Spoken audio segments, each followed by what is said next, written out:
بسم الله الرحمن الرحيم قد نرى تقلب وجهك في السماء فلنولينك قبلة ترضاها فول وجهك شطر المسجد الحرام وحيث ما كنتم فولوا وجوهكم شطرة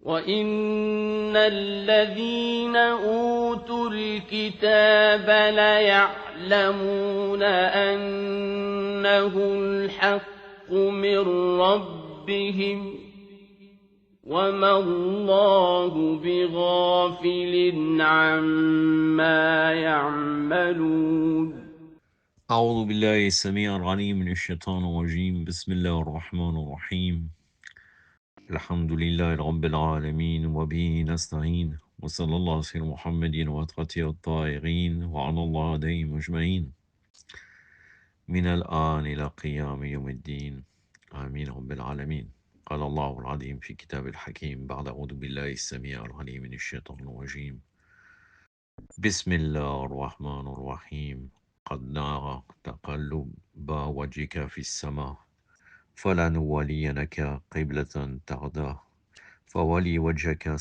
صدر المسجد الحرام وحيث ما كنتم فولوا وجوهكم صدره وإن الذين أوتوا الكتاب ليعلموا أنه الحق من ربهم ومع الله بغافلين ما يعملون. Sadaqallahu al-Ali al-Azim. Allah subhanahu wa ta'ala nous dit dans le Saint-Coran: nous te voyons tourner, entre parenthèses, souvent la face vers le ciel, nous t'orienterons vers une direction, entre parenthèses, la qibla que tu agréeras. Oriente ta face du côté de la mosquée sacrée, où que vous soyez, orientez vos faces de ce côté. Ceux qui ont reçu le livre savent que c'est là une vérité de leur Seigneur. Allah n'est pas inattentif à leurs actes. Là, je vous ai lu la traduction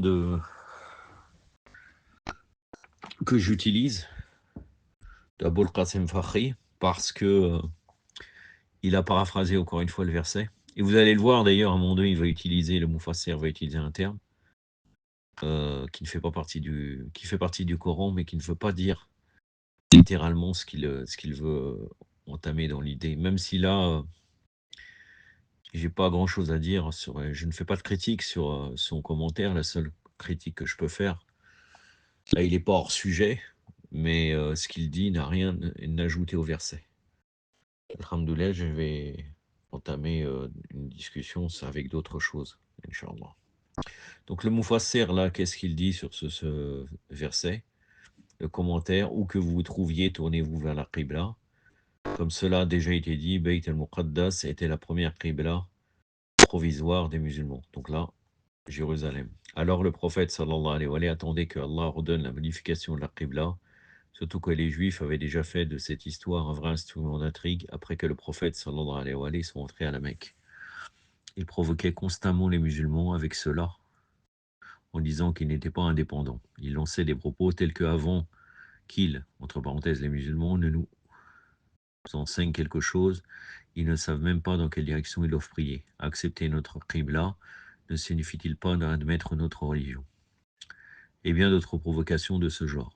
Cela paraît dans le verset que nous développons actuellement, le verset dans lequel l'ordre du changement de la Qibla fut donné. Nous voyons bien ton regard scruté vers le ciel. Nous t'ordonnons à présent de te tourner vers la Qibla que tu agréeras. Tourne-toi à présent vers la mosquée sacrée et la Kaaba. Bref, que ce soit dans Médine ou n'importe quel endroit où vous vous trouvez, tournez-vous vers la mosquée sacrée. Donc là, il paraphrase le verset. Nous savons que cette modification de la Qibla, selon ce qui ressort des hadiths, s'est produite en pleine prière de Dor, et à un moment particulier et sensible. Le porteur de la révélation d'Allah tint les bras du prophète sallallahu alayhi wa sallam et le tourna vers la Kaaba. Immédiatement, les musulmans changèrent leur rang. Nous lisons même dans les hadiths que les femmes cédèrent leur place aux hommes et les hommes cédèrent leur place aux femmes, en tenant compte du fait que Bayt al-Muqaddas est tout près vers le nord et que la Kaaba se trouve vers le sud. Ce qui est encore très important est que le changement de la Qibla est l'un des signes de l'apparition du messager de l'islam mentionné dans les livres sacrés d'avant. Les Juifs savaient parfaitement que le prophète priera dans deux directions. Il priera dans deux directions. En fait, là, il paraphrase le verset, puisqu'après avoir reçu, les gens qui ont reçu les livres célestes savent parfaitement que cet ordre est la vérité venant de la part de leur Seigneur, puisque dans le verset, il y a aussi dans la traduction que je vous ai lue au début, ceux qui ont reçu les livres savent que c'est là une vérité de leur Seigneur. Donc là, à travers ce passage-là, il arrive à dire que qu'il priera dans deux directions, il savait qu'il priera dans deux directions. C'est pas ce qui est dit à travers le verset. Les Juifs ou autres, ils savaient que cet ordre est la vérité venant de la part de leur Seigneur. Entre parenthèses, il priera dans les deux directions. C'est son interprétation. Après ce verset, Allah ajoute « Ceux à qui les livres célestes ont été donnés savent parfaitement que cet ordre d'Allah est la vérité qui vient de la part d'Allah. » En plus, le fait que le messager de l'islam n'a jamais été influencé par l'habitude de son milieu et qu'il a ignoré la Kaaba, le centre des idoles très prisé par les Arabes, pour s'aligner derrière la qibla d'une minorité. Ça, c'est très critiquable et je vais vous en donner la preuve dans quelques instants. Constitue une preuve de véracité pour son appel et le caractère divin de ces programmes. Je parle de ce qui est critiquable, c'est ce que dit le Mufassir. Seule une minorité réduite reconnaît solennellement la qibla. C'est comme si le prophète sallallahu alayhi wa sallam ne savait même pas que la Kaaba était la bonne direction. À la kulihal. À la fin, Allah ajoute ceci, Allah n'est pas inattentif à leurs actes. C'est-à-dire, au lieu d'accepter cette modification de la qibla comme un signe confirmé dans les livres précédents, ils ont plutôt cherché à le dissimuler, d'en faire un objet de discussion. Donc Allah connaît ce qu'ils font et connaît également leur intention. Maintenant, nous allons aller ailleurs. Nous allons aller dans le livre Le prophète de grâce de Seyyed Mir Ali Mir Sharifi, traduction par Farida Madawi Damrani, à la page 127. Je ne vais pas vous lire tout. Et ce qui est intéressant pour moi, c'est le messager. Et que dit Mir Sharifi, le messager d'Allah sallallahu alayhi wa alayhi, Allahumma salli ala Muhammad wa ala Muhammad wa la jal farajahum wa la. Et les musulmans, durant les 13 années qu'ils avaient passées à la Mecque, avaient toujours tourné un regard vers Jérusalem pour s'acquitter de leur prière quotidienne. Ça, c'est ce qui est connu. Bien évidemment, et selon El-Koleini, donc chez El-Koleini, l'auteur de Al-Kafi, le prophète avait toujours placé la maison de la Kaaba devant ses yeux. Donc il pouvait éventuellement s'orienter vers la Jérusalem, puisque c'est un cube, et en même temps se mettre en direction de la Kaaba, ou bien prendre la Kaaba tout le temps, comme cela. Chose qui, la deuxième hypothèse, est beaucoup plus sérieuse. De leur côté, Zamashkari dans Kashaf et Tabarsi dans Jawamir al-Jamir. Donc Zamashkari, c'est un savant Bakri. Le volume 1, la page 200, et Tabarsi dans Jawahir al-Jamir, volume 1, page 86, avait déclaré le prophète durant son séjour à la Mecque s'acquittait de ses prières en se tournant toujours vers la Kaaba. Maintenant, il y a une autre version. Est-ce que le prophète, secrètement, ne s'orientait pas directement en direction de la Kaaba à Médine aussi? Ça, c'est une question. En tout cas, extérieurement, lorsqu'il s'installe à Médine, Allah lui ordonna de se tourner encore vers Jérusalem pour attirer l'amitié et l'affection des Juifs envers lui-même. Historiquement, j'ai une chose à vous dire, c'est que Médine, il y avait certaines villes qui étaient des villes juives, et Médine faisait partie de cela. C'était des Kohénin, on dit en arabe, c'est des Kohen. Ça veut dire que c'était une ville de prêtres, donc rabbins juifs. Il y avait plusieurs villes comme ça dans la péninsule arabique, qu'il n'y avait que des juifs, ou bien en très très grande majorité des juifs. Et d'ailleurs, la tribu de Himyar, qui est une tribu ancienne d'avant l'islam, arabe, beaucoup à Médine s'étaient convertis au judaïsme. Donc on peut comprendre qu'éventuellement le prophète sallallahu alayhi wa sallam, quand il est arrivé, il n'a pas voulu froisser. Il était dans une autre optique de construire l'État islamique. Donc il est possible, bien entendu, que de toute façon, effectivement, et d'ailleurs c'est une certitude à travers le verset coranique aussi, qu'ils auraient pris comme direction Jérusalem. Mais par la suite, ça a changé de toute façon, par rapport au fait que l'islam, après, était beaucoup plus puissant, et de toute façon, c'était un ordre divin pour éprouver les croyants, pour voir si vraiment, effectivement, ils comprendraient pourquoi et aussi pour montrer aussi que l'islam était là pour parachever et ne pas forcément suivre les juifs sur tous les domaines. Maintenant, nous allons entrer dans un autre sujet. Un sujet qui avait déjà été traité dans une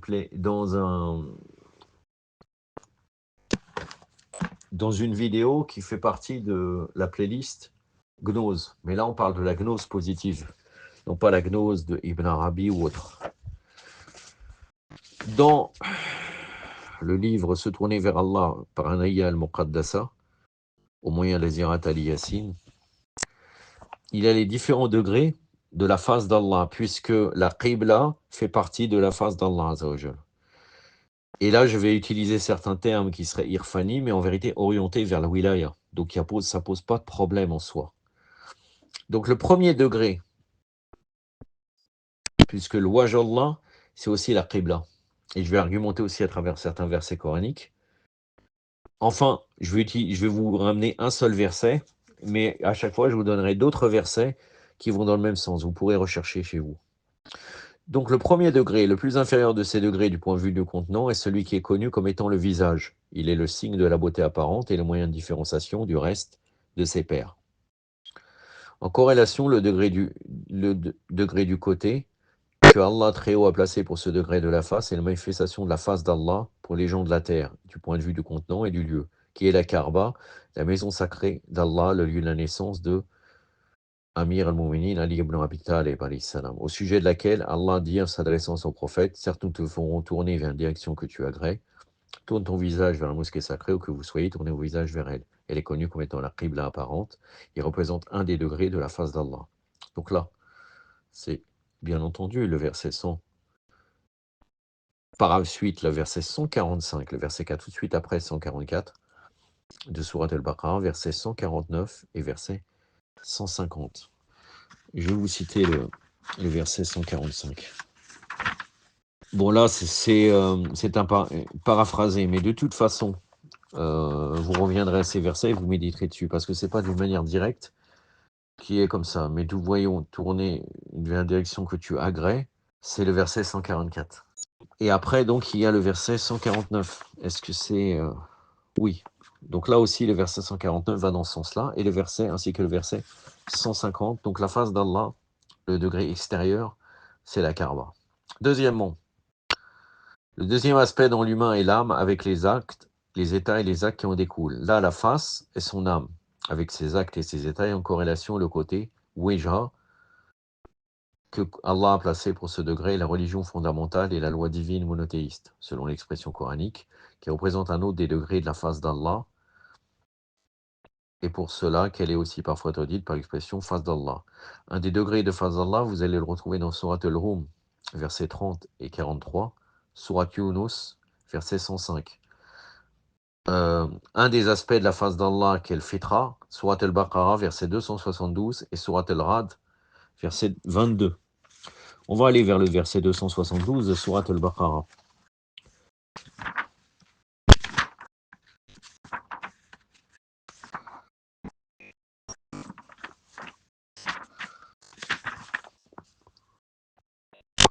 Là, il est dit, je vais pas, il ne t'incombe que de mettre sur le bon chemin, mais c'est Allah qui guide qui il veut. Ce que vous dépensez de vos biens, c'est pour vous-même, et vous ne dépensez que pour la recherche de la face d'Allah. Ce que vous dépensez de vos biens vous sera pleinement rendu, et vous ne serez pas lésés. Le troisième aspect, c'est un des aspects élevés de l'humain, tels que l'intellect, le cœur, siège de la foi et de la connaissance spirituelle, l'esprit, le secret, tréfonds de l'âme. Ce qui est au-delà, chacun de ces degrés dans son rang propre et sa face. Et le côté, en corrélation de ces degrés, est l'essence même de la face d'Allah. L'attention totale s'obtient en tournant parfaitement toute la face vers le côté suprême. La réalisation de cela se fait par la soumission totale de la face envers Allah. Verset 112 de Surat al-Baqarah.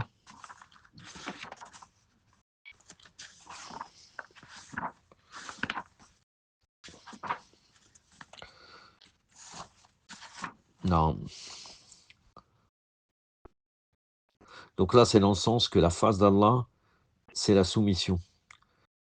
بعد أعوذ بالله السميع العليم من الشيطان الرجيم بلى من أسلم wajhu lillah wa huwa al-muhsin falahu ajruhu inda rabbih wa la khawfun alayhim wa lahum yahzanun. Sadaqallahu al-aliyyul azim. Donc là, c'est le terme en arabe qui est intéressant. Wajhu lillah.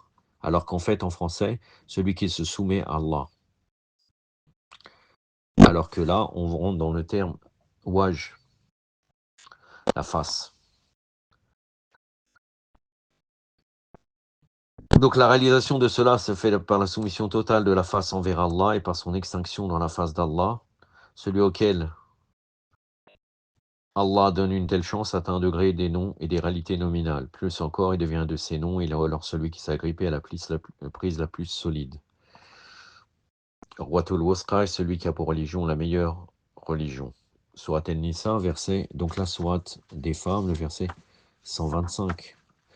Je voudrais dire que là, ça rentre du fait qu'il devient un de ces noms parce que, à un certain degré, les êtres humains, bien sûr, c'est pas comme les imams, peuvent avoir une partie de Wilayat Takwiniya, le fait d'avoir certains pouvoirs sur la création.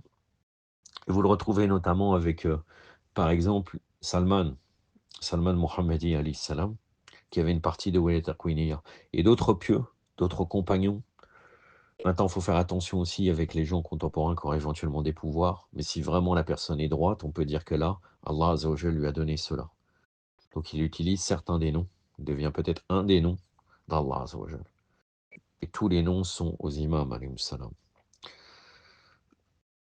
Là, la meilleure religion, donc là, dans le verset, il est dit qui donc profère une meilleure religion que celui qui se soumet à Allah, par lui là même devient un bienfaiteur et suit la religion d'Ibrahim, monothéiste sincère. Abraham, Ibrahim alayhi salam, que Allah a choisi comme intime. Ba'dadu billahi samir al-ghalim min rajim. Wa ma arsanu dina miman aslama wajulillah. Ça, c'est ça qui est important, les frères et sœurs. Donc, vous voyez, là, la soumission est encore interprétée par wajulillah. Donc, je recommence. Ba'dadu billahi samir al-ghalim min rajim. Wa man arsanu dina miman aslama wajulillah. Wa huwa al-muhsin. Wataba milata Ibrahim Hanifa, Watahada Allah Ibrahim Khalila. Donc là, c'est très important de revenir aux références des versets que je vous ai donnés pour bien retrouver le terme précis, parce qu'en français, ça ne ressort pas. Maintenant, la face d'Allah, qui est le plus haut degré, il n'est pas caché qu'Allah est en son essence bien plus majestueux, puissant et élevé que les créatures, malgré leur multitude, puissent se placer face à lui. Donc on ne peut pas s'orienter vers la face d'Allah réellement en tant qu'Allah. Par conséquent, lors de l'intention vers Allah, ils ne se tournent vers lui et ne lui font face que par sa noble face. Qu'est-ce que sa noble face? Comme le sens de la face est ce par quoi toute chose est vue, connue et face à laquelle on se place, la face d'Allah est donc ce par quoi on connaît Allah. Par quoi on l'adore, ce par quoi on le voit et ce face à quoi on se place. Donc c'est quoi? C'est le wilaya. Regardez, cela est la sainte substance, El Jawar al-Qudsi, même où le détenteur de la wilaya suprême. Et comme Allah regarde les créatures de lui et par lui, que les créatures se tournent vers Allah de lui et par lui, Allah l'a nommé sa face. Allahumma salli ala Muhammad wa ali Muhammad. Donc là, vous allez le retrouver cela dans Surat al-Rahman, verset 27, Surat al-Baqarah, verset 112, 115 et 272. Surat al-Rum, verset 38 et 39. Surat al-Insan, verset 9. Surat al-Nisa, verset 125. Surat Luqman, verset 22. Surat al-Layl, verset 20. Surat al-Qasas, verset 88. Il faut, une fois qu'on a cette information-là, il faut méditer sur ces versets. Et vous allez voir une autre face et un autre aspect de ces versets coraniques. J'en ai terminé avec cela. Je pense même que là, le commentaire de votre serviteur a été plus complet, largement, que ce Mufassir. Pourquoi ils sont plusieurs Mufassir dedans, commentateurs? Pourquoi ils arrivent à ce tafsir extérieur? C'est très triste, malheureusement. Mal asaf. Ala kulli hal. أكتفي بهذا القدر وصلى الله على سيدنا محمد وآله الطاهرين والسلام عليكم ورحمة الله